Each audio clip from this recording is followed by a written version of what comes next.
Let's talk about spare parts. Excess parts that I've pulled off bikes during upgrades.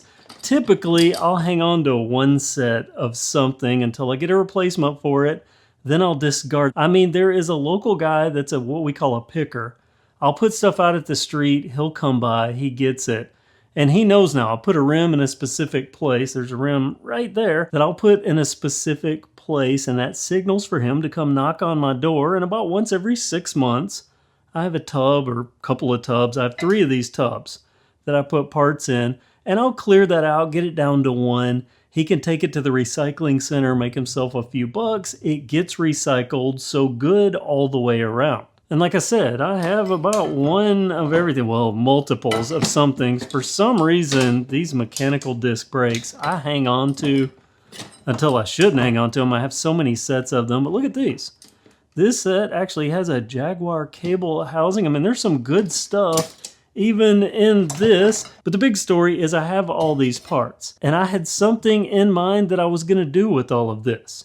What you don't know is that my KevCentral.com website actually has a storefront built into it. Now, I don't use that.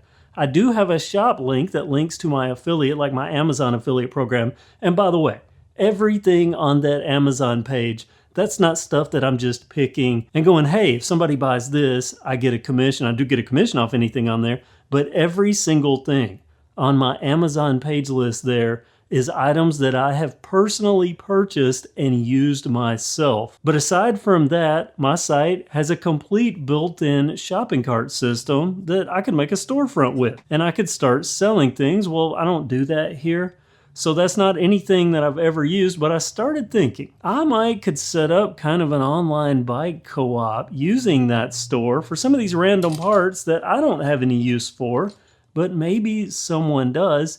And I could make the price just whatever it costs to ship an item. And if someone's local, maybe they could just let me know, hey, I saw this on your site. I want to come get it. It would be a benefit for everyone. At least that was my thought until prices started going up on everything. For instance, this cassette. This is an 8-speed cassette that I purchased just a few months ago for $16.99. Guess how much this is today when I looked?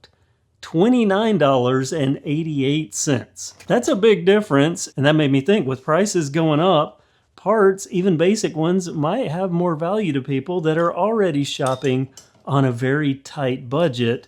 And it also makes me think, what if?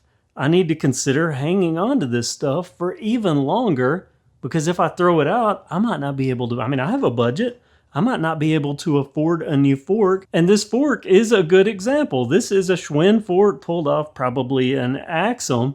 But this fork versus some of the entry level big box forks is a lot better. It has a lockout, a preload adjuster.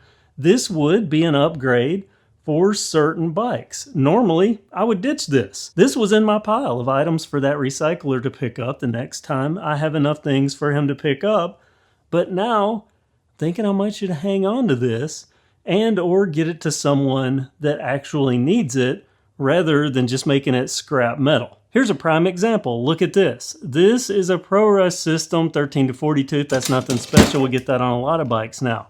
But this, for a select group of people, is coveted stuff because these were cracking and you can't get replacements as far as I know, or the last I heard. So without upgrading, this is the ProRush clutched derailleur system, our first budget clutched derailleur system. You know, not the best, but definitely not the worst when it first came out. Having that clutch, even just a little bit of resistance, was better than what we had had before. But of course, these were cracking and breaking, so a lot of people, I still get emails, I still get comments where people are going, hey, where can I get a ProRush derailleur? I have a couple of these down in this box. I figure at least 2, maybe 3 that I've hung on to. So things like this are a benefit. So what do you think? Are you holding on to parts longer now than normally you would? And or is there items that you can't afford now because the prices have increased even a few dollars? A couple of bucks here, a couple of bucks there can add up to 100 extra bucks in a surprisingly fast amount of time. This almost doubled. It's just a few dollars away from being twice as much as I paid for it just a few months ago.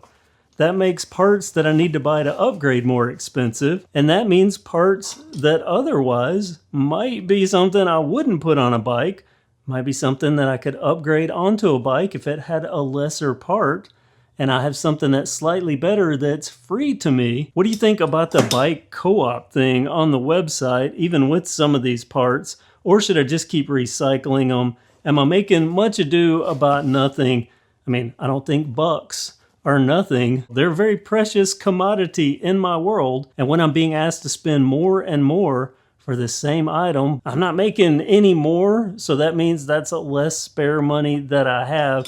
So I just started thinking about this. I need to clear out some room here, start emptying out some tubs, but I don't want to just send this to the recycling via that guy if there is some value to be extracted from any of these parts. And I don't mean monetarily, I mean benefit-wise. Some possibly by me, some by others. What do you think? What are you doing with your parts? Comment below, let me know, and let me know if the price increases are affecting you, affecting your upgrade plans. It's also worth note that, there's some things that we're not having to upgrade as much.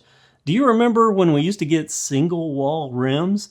Now everything comes with double wall alloy rims, quick release, sometimes through axle, sometimes boost. Yeah, wheels are getting good enough. I'm upgrading the tires on some of these and rolling with them, and have been on a couple of bikes for years now. They are doing a lot better with some of the base parts that we get on our big box bikes. Thanks for watching and have a great day.